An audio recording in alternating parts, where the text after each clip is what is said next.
কিয়ামতের দিন প্রত্যেকটি মানুষকে তার শ্রবণ সম্পর্কে,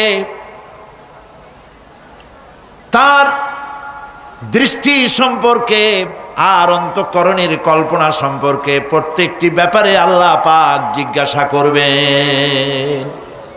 কান দিয়েছিলাম, কি শুনেছ? যা শুনছো তা আমল করেছো কিনা? আমার নিষেধ করা জিনিসগুলি শুনছো নাকি? কানের জবাব দিতে হবে। কান আল্লাহ পাক দিয়েছেন, সুবহানাল্লাহ।